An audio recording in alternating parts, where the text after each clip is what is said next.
fight the fear when I feel like dying. I'm trying to fly high, but I'm not a pilot, can't deny it. There's some days I ഈ പറഞ്ഞ അടുത്ത ക്ഷേത്രത്താണെങ്കിൽ ഞാൻ കൊണ്ടാക്കി തരാം.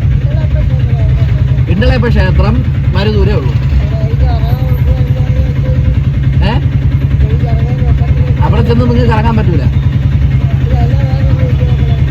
വേറെ root തിരുവനന്തപുരത്തൊക്കെ പോയാൽ ഇഷ്ടംപോലെ അമ്പലമുണ്ട്.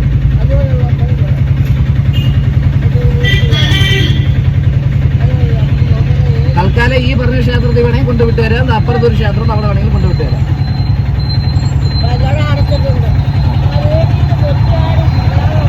പിന്നെ ഞാൻ പോട്ടെ.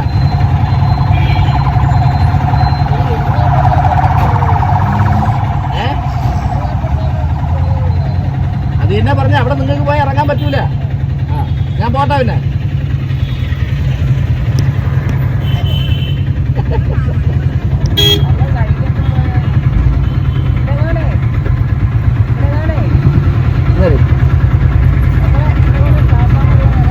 അതുകൊണ്ട് അങ്ങോട്ട് പോയാൽ മതി.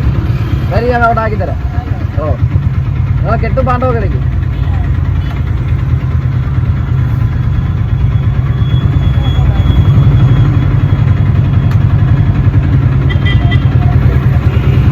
അവരെടുത്ത് തരും, അവരെടുത്ത് തരും.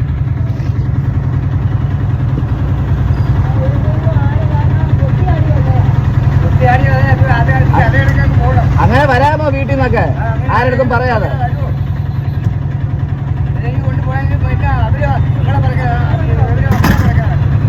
അതുകൊണ്ടാണ് പറയുന്നത്.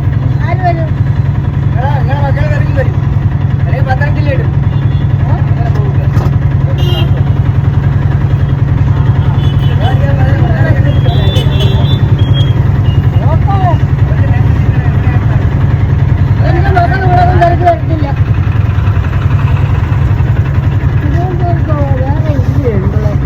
ഇല്ല, അങ്ങോട്ട് ഇരിക്കട്ടെ, ഞാൻ ഹോട്ടലിലാക്കി തരാം.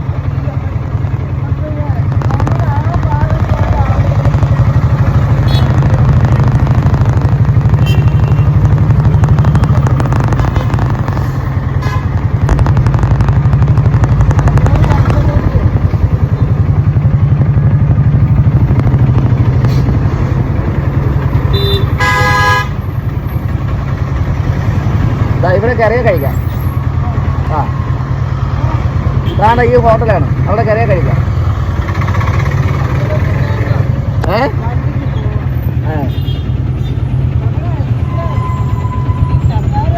നമ്മ ഒരു കാര്യം ചെയ്യണം. പിന്നെ നിങ്ങൾ സ്ഥലം എവിടെ പറഞ്ഞത്? കൊട്ടാരക്കര. അവിടെ നിന്ന് ആരെടുത്തും പറയാതെ ഇറങ്ങി വന്നതാണല്ലേ? ആഹാ.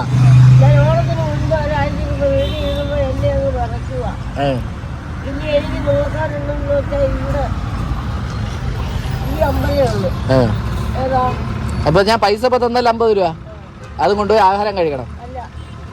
ആഹാരം കഴിച്ച് വിശ്രമിച്ചിട്ട് എങ്ങോട്ടെങ്കിലും പോവാ. ആ, അതൊക്കെ പിന്നെ പോവാ. നിങ്ങൾ തൽക്കാലം പോയി ആഹാരം കഴിക്കണം. ആ, പൈസ തന്നാലും കയ്യിലുണ്ടല്ലേ? ആ, ഇവിടെ നോക്കട്ടെ പൈസ ഇവിടെ. ആ, അപ്പൊ പോട്ടെ. പിന്നെ ഇനി ഇതേപോലെ ആരുടെ പറയാതെ ഇങ്ങനെ ഇറങ്ങി വരല്ലേ ചേട്ടാ?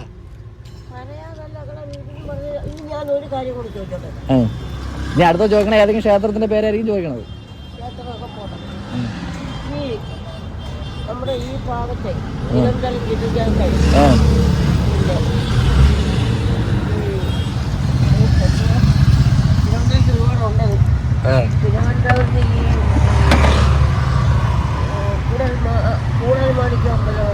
കൂടൽ മാണിക്ക അമ്പലം ഒന്ന് സത്യം പറഞ്ഞാൽ എനിക്ക് അറിഞ്ഞൂടാ അമ്മച്ചി.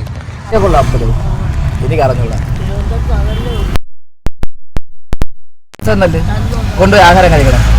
അപ്പൊ നമുക്ക് പിന്നെ കാണാം. പോട്ടെ. പിന്നെ എനിക്ക് അറിഞ്ഞൂടമ്മ, സത്യമായിട്ട് അറിഞ്ഞൂടാ. ഓ, നിങ്ങൾ ഇപ്പൊ തൽക്കാലം പോയി ആഹാരം കഴിക്കണം. ഞാൻ പോട്ടെ. പിന്നെ ആ, സുഹൃത്തുക്കളെ എല്ലാവർക്കും നമസ്കാരം. അപ്പം ഇന്ന് രാവിലെ ഞായറാഴ്ച സാധാരണ ഞാൻ വണ്ടി എടുക്കാറില്ല. അപ്പോൾ ഇന്നെന്തോ രാവിലെ തോന്നിയെങ്കിൽ പോകുന്നു. അപ്പം ഇതൊക്കെ ഒരു നിയോഗമായിട്ടാണ് എനിക്ക് തോന്നുന്നത്. സംഭവം ഞാൻ ഇന്ന് രാവിലെ സ്റ്റാൻഡിൽ വന്ന് നിൽക്കാൻ നേരത്ത് നോക്കുന്നിടത്ത് ഒരു അമ്മച്ചി എവിടെന്നോ വന്ന് ഇറങ്ങി. എവിടെ നിന്നാണ് വന്ന് ഇറങ്ങിയെന്ന് എനിക്ക് അറിഞ്ഞുകൂടാ. ചോദിച്ചപ്പം സ്ഥലം കൊട്ടാരക്കരയാണെന്ന് പറഞ്ഞു. കൊട്ടാരക്കര. അങ്ങനെ ഇവിടെ വന്ന് നിന്നിട്ട് ഓരോ ക്ഷേത്രങ്ങളുടെ പേരും പറഞ്ഞ് ആ ക്ഷേത്രത്തിൽ പോകണം, ഇന്ന ക്ഷേത്രത്തിൽ പോകണം എന്നൊക്കെ പറഞ്ഞ് ഒരുപാട് ക്ഷേത്രങ്ങളുടെ പേരൊക്കെ പറഞ്ഞു. അതിൽ 1-2 ക്ഷേത്രത്തിൻ്റെയൊക്കെ എനിക്കറിയായിരുന്നു, തിരുവനന്തപുരത്തോട്ടാണ് അവർ പറയുന്നത്. പിന്നെ കുറച്ച് നേരം എവിടെ പോകണം, ഇത് പേട്ടയിൽ ഇറങ്ങണമെന്ന് പറഞ്ഞ് ബസ്സിൽ കയറിയതാണ്, വെമ്പായത്ത് വന്ന് ഇറങ്ങിയതാണ്, അവൻ സ്ഥലം മാറ്റി എന്നെ ഇവിടെ ഇറക്കി എന്നൊക്കെ പറഞ്ഞ് എന്തൊക്കെയോ പിച്ചും പിടിയൊക്കെ പറഞ്ഞു. അങ്ങനെ അത് കഴിഞ്ഞിട്ട് പേട്ടയിൽ പോകാനുള്ള ബസ് എവിടെ നിന്നാണ് കയറാനുള്ളതെന്നൊക്കെ ചോദിച്ച് അങ്ങനെ ഞാൻ സ്ഥലം പറഞ്ഞു കൊടുത്തു. സ്ഥലം പറഞ്ഞു കൊടുത്തിട്ട് പിന്നെ അങ്ങോട്ട് പോകാതെ നമ്മളിവിടെ ചെറിയൊരു വെയിറ്റിംഗ് ഷെഡ് ഉണ്ടായിരുന്നു, അങ്ങനെ അവിടെ കയറിയിരുന്നു. അത് അപ്പടി തന്നെ എനിക്ക് അടുത്തൊരു ഓട്ടം കിട്ടി. ആ ഓട്ടം ഞാൻ പോയിട്ട് തിരിച്ച് വന്നപ്പോഴും ആ വെയിറ്റിംഗ് ഷെഡിൽ തന്നെ ഇരിക്കണം കേട്ടോ. അങ്ങനെ ഞാൻ ചോദിച്ചു, അമ്മച്ചി ഇവിടെ അടുത്ത് ഏതെങ്കിലും ക്ഷേത്രത്തിലാണെങ്കിൽ വേണമെങ്കിൽ ഞാൻ കൊണ്ടാക്കി തരാമെന്ന് പറഞ്ഞു. അപ്പം അപ്പോഴും വീണ്ടും പറയണം, ആ ക്ഷേത്രമല്ല വേറൊരു ക്ഷേത്രം, ഇന്ന ഒരു ക്ഷേത്രത്തിലാണ് പോകാനുള്ളത്, അങ്ങനെ അതൊക്കെ പറഞ്ഞ് ഒരുപാട് ക്ഷേത്രത്തിൻ്റെ പേരുകൾ പറഞ്ഞു. പക്ഷേ ഇവർക്ക് കറക്റ്റ് എവിടെയാണ് പോകേണ്ടതെന്ന് ഇവർക്ക് പോലും അറിഞ്ഞില്ല. അങ്ങനത്തെ ഒരു അവസ്ഥ.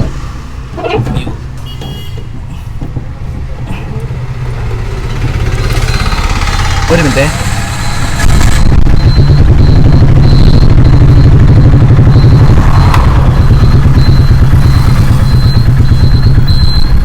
അങ്ങനെ എവിടെ പോകണം എന്നുള്ളത് ഇവർക്ക് കറക്റ്റ് അറിഞ്ഞൂടാ. ഇവർ ഒരുപാട് ക്ഷേത്രങ്ങളുടെ പേര് ഇങ്ങനെ പറയണമെന്നല്ലാതെ ഇന്ന സ്ഥലത്ത് പോകണം എന്ന് പറഞ്ഞു. അപ്പം ഞാൻ വിചാരിച്ച് എന്തായാലും ഇവിടെ നിൽക്കുകയില്ല, അപ്പം ഞാൻ ഇവിടെ അടുത്ത് ഏതെങ്കിലും ക്ഷേത്രം അല്ലെങ്കിൽ തിരുവനന്തപുരത്തായാലും വേണ്ടൂല കൊണ്ടാക്കാമെന്ന് ഞാൻ വിചാരിച്ച്.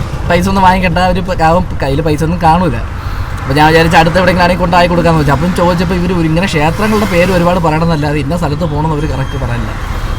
അപ്പം ഞാൻ ചോദിച്ച്, ഇനിയിപ്പോൾ വേറെ സ്ഥലത്ത് പോകണമെന്നുണ്ടെങ്കിൽ നിങ്ങളുടെ കയ്യിൽ പൈസ ഉണ്ടാകുമെന്ന് ചോദിച്ചു. പൈസ ഒന്നും ഇല്ല മക്കളെ, പൈസ കയ്യിൽ കുറച്ച് ചില്ലറ ഉള്ളതെന്ന് പറഞ്ഞു.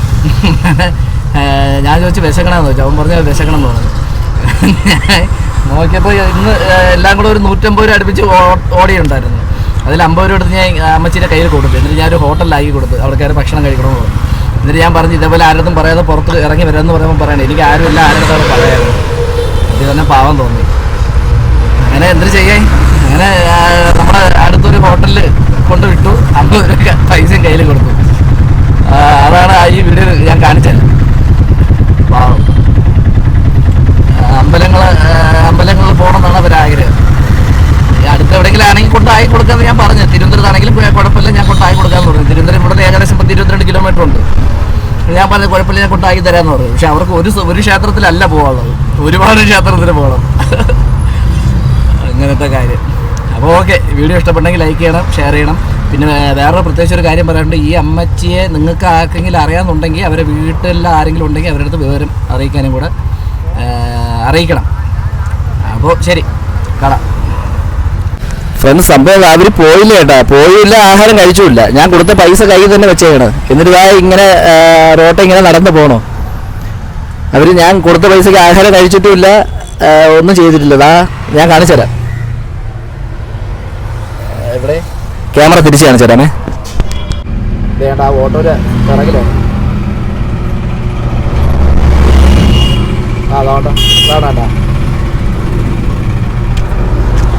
അവർ സംഭവം ഹോട്ടലിൽ കയറി ആഹാരമൊന്നും കഴിച്ചില്ല. ഞാൻ ഹോട്ടലിലാക്കി കൊടുത്തതാണ്, എന്നിട്ട് ആഹാരമൊന്നും കഴിച്ചില്ല. എന്നിട്ട് നമ്മളെ സ്റ്റാൻഡിലുള്ള ഒരു ഓട്ടോ തന്നെ. അത് ആ പുള്ളിയുടെ അടുത്ത് നിന്ന് എന്തിനാ ചോദിച്ചിട്ടുണ്ടെങ്കിൽ മിക്കവാറും ഏതെങ്കിലും ക്ഷേത്രത്തിൻ്റെ പേരായിരിക്കും ചോദിക്കണത്. അതാണ്ട സുധാരണ, നമ്മളെ സ്റ്റാൻഡിൽ ഓട്ടോ വേണം. പറഞ്ഞിട്ട് കാര്യമില്ല ചേട്ടാ, എന്തോ പാവം. അവരുടെ അടുത്ത് എന്തോ ചിരിച്ച് കാര്യം പറഞ്ഞോണ്ടിരിക്കണം.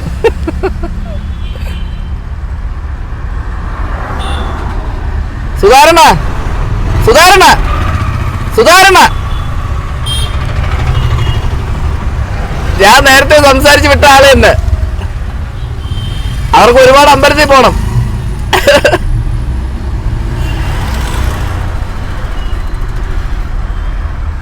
സംഭവം അവര് ഇതേ കേസായിട്ട് നടക്കുകയാണ് കേട്ടാ. പാവം. വേറൊരു കാര്യം കൂടെ, അവർ ഈ വീഡിയോയിൽ കണ്ടായിരുന്നു. അവർ കണ്ണ് ഇങ്ങനെ ആക്കിയുള്ളൊരു ഏതോ ആക്ഷൻ ഉണ്ടായിരുന്നല്ലോ. ആ ആക്ഷൻ കണ്ടപ്പോൾ സത്യം പറയാൻ എനിക്ക് പെട്ടെന്ന് എൻ്റെ അച്ഛനെ ഓർമ്മ വന്നു. അച്ഛൻ ഈ സ്മോളൊക്കെ അടിച്ചിട്ട് നിൽക്കുന്ന സമയത്ത് അച്ഛൻ ഇങ്ങനെ കണ്ണിങ്ങനെ ആക്കിയൊരു ആക്ഷൻ ഉണ്ട്. അതുപോലെ എനിക്ക് തോന്നി. സംഭവം അച്ഛനെ കണ്ടിട്ടില്ലല്ലോ, അച്ഛനെ കാണിച്ചുതരാം. ക്യാമറ തിരിച്ച് കാണിച്ചുതരാം. ഇവിടെ ഉണ്ട്, വേണ്ട, ഇതാണ് അച്ഛൻ. എങ്ങനെയുണ്ട്, സ്മാർട്ടല്ലേ? അച്ഛൻ പണ്ട് വല്ലപ്പോഴൊക്കെ സ്മോൾ അടിച്ച് നിൽക്കുന്ന സമയത്ത് അച്ഛൻ്റെ ഒരു കണ്ണ് ആക്ഷൻ ഉണ്ട്. ഏകദേശം അതുപോലെയായിരുന്നു അമ്മച്ചി ആക്കിയത്. അത് ഇന്ന് മൊത്തത്തിൽ അച്ഛനെ ഓർമ്മയ്ക്കുള്ള ഒരു ദിവസമായിരുന്നു കേട്ടോ. എന്ന് ഞാൻ സാധാരണ എൻ്റെ വാച്ചാണ് ഞാൻ കെട്ടിക്കൊണ്ട് വരാറ്. അപ്പോൾ ഇന്ന് രാവിലെ എഴുതിച്ചപ്പോൾ എന്തോ പെട്ടെന്ന് അച്ഛൻ്റെ ഓർമ്മ വന്ന് ഞാൻ ഇന്ന് കണ്ട അച്ഛൻ്റെ വാച്ചാണ് കെട്ടിക്കൊണ്ട് വന്നത്, അച്ഛൻ്റെ പഴയ വാച്ച്. അതെടുത്തിട്ട് കെട്ടിക്കൊണ്ട് വരികയും ചെയ്തു. ഇന്നിപ്പോൾ അവരെ ആ ആക്ഷൻ എല്ലാം കൂടെ കണ്ടപ്പം മൊത്തത്തിൽ ഇന്ന് അച്ഛൻ്റെ ഓർമ്മ ദിവസമായി.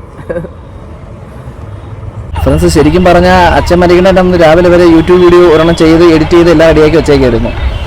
അങ്ങനെ പുറത്ത് പോയിട്ട് തിരിച്ച് കടയിൽ എന്തൊരു സാധനം വാങ്ങിക്കാൻ പോയിട്ട് തിരിച്ച് വന്നപ്പോഴാണ് അച്ഛനെ വയ്യാതായതും ആശുപത്രി കൊണ്ടുപോയതും പിന്നെ അച്ഛൻ മരണപ്പെട്ടതും. സംഭവം അതിന് ശേഷമാണ് പിന്നെ യൂട്യൂബ് വീഡിയോ കുറേ നാൾ ചെയ്യാതെയൊക്കെ ഇരുന്നത്. അത് കഴിഞ്ഞ് ആ ഒരു ഷോക്കിൽ നിന്നൊക്കെ കാര്യം അച്ഛനായിരുന്നു എൻ്റെ ഫുൾ സപ്പോർട്ട്. അപ്പം ശരിക്കും പറഞ്ഞാൽ പുള്ളി പോയതിന് ശേഷം മൊത്തത്തിൽ ഞാൻ തളർന്നു. അപ്പോൾ അതിനുശേഷം പിന്നെ ഏകദേശം ഒരു 8-9 മാസത്തോളം യൂട്യൂബ് വീഡിയോസ് ഒന്നും ഞാൻ ചെയ്തിട്ടില്ല. പിന്നെ എല്ലാവരും പറഞ്ഞ വീഡിയോസ് ഇടാതിരിക്കരുത്, എന്തെങ്കിലും ചെറിയ വീഡിയോസ് ഇടണം എന്നൊക്കെ എല്ലാവരും പറഞ്ഞായിരുന്നു. പിന്നെ കുറച്ചാൾ ഒരു 4-5 മാസമൊക്കെ കഴിഞ്ഞിട്ട് ചെറിയ ചെറിയ ഷോർട്സ് ഒക്കെ ഞാൻ ചെയ്തു. പക്ഷേ എന്നാലും അതൊരു തൃപ്തിയോട് കൂടി ഒന്നും ചെയ്തല്ല. അത് ചെയ്യാൻ ഈ വീഡിയോസൊക്കെ ചെയ്യണമെന്നുണ്ടെങ്കിൽ ശരിക്കും പറഞ്ഞാൽ അത് അതിൻ്റെ ഒരു ഊർജ്ജവും ഒരു എനർജറ്റിക്കൊക്കെ വേണം. അതില്ലാതെ നമ്മൾ വീഡിയോ ചെയ്താൽ ഒരു രസമില്ല. അതിനുശേഷം ഇപ്പോഴൊക്കെയാണ് ഞാൻ ശരിക്കും വീഡിയോസൊക്കെ ചെയ്ത് തുടങ്ങുന്നത്. അപ്പോൾ ഇനി അങ്ങോട്ട് നമ്മൾ ചാനലിലെ വീഡിയോസൊക്കെ പ്രതീക്ഷിക്കാം. എന്നാൽ കഴിയുന്ന രീതിയിൽ ഞാൻ എൻ്റർടൈൻമെൻറ്റ് ചെയ്യും. കഴിയുന്ന രീതിയിലുള്ള സ്ഥലങ്ങളൊക്കെ ഞാൻ കാണിച്ചു തരാം. പിന്നെ നമ്മളെ നാട്ടിലുള്ള ചെറിയ ചെറിയ വിശേഷങ്ങളെല്ലാം നമുക്ക് കാണാം. എന്നെ കൊണ്ട് പറ്റുന്ന രീതിയിൽ നമുക്കങ്ങനെ ഒരുപാട് പുറം ലോകങ്ങളിലൊന്നും ചെന്ന് ചെയ്യാൻ പറ്റുന്ന ഇതിലല്ല. എന്നാലും എന്നെ കൊണ്ട് പറ്റുന്ന രീതി നമ്മൾ അത്യാവശ്യം തമിഴ്നാട്ടിൽ ചെന്നൈയിൽ തിരുച്ചി അങ്ങനെയൊക്കെയുള്ള സ്ഥലങ്ങളൊക്കെ പോകും. വൈഫ് തമിഴാണ്. അപ്പോൾ അവിടെയൊക്കെ പോയിട്ട് അവിടെയൊക്കെയുള്ള വിശേഷങ്ങളെല്ലാം നമ്മൾ വീഡിയോയിൽ ഇനി പ്രതീക്ഷിക്കാം. അപ്പം സബ്സ്ക്രൈബ് ചെയ്തിട്ടില്ലാത്തവർ തീർച്ചയായിട്ടും സബ്സ്ക്രൈബ് ചെയ്യണം, ചെറിയൊരു സപ്പോർട്ട് തരണം. പിന്നെ ഇന്നലെ ഒരു ഷോർട്സ് ഇട്ടായിരുന്നു. ആ ഷോർട്സിന് ഏകദേശം 45 സബ്സ്ക്രൈബറോളം കിട്ടി. അപ്പോൾ അവർക്ക് എല്ലാവർക്കും ഈ വീഡിയോയിലൂടെ നന്ദി അറിയിക്കുകയാണ്. അപ്പം തുടർന്നും സപ്പോർട്ട് തരണം, ചെയ്യണം. അതെല്ലാം പറഞ്ഞ പോലെ.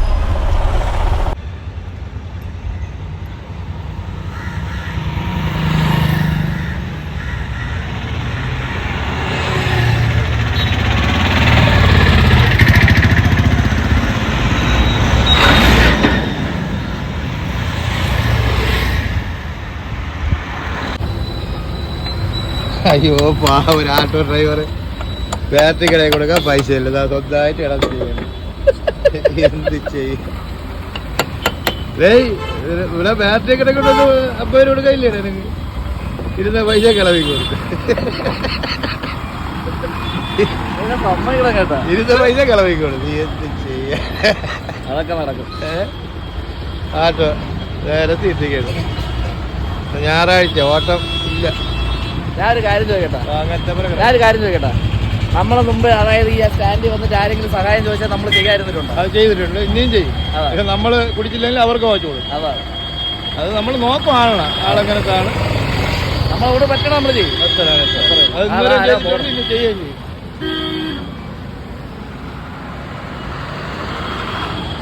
ഞങ്ങൾ നേരത്തെ ഇട്ടിരിക്കണ എല്ലാം മുമ്പായ താട്ടോളാണ്. നേരത്തെ ഇട്ടിരിക്കണ 10 പൈസയുടെ ഓട്ടായി വെമ്പായം.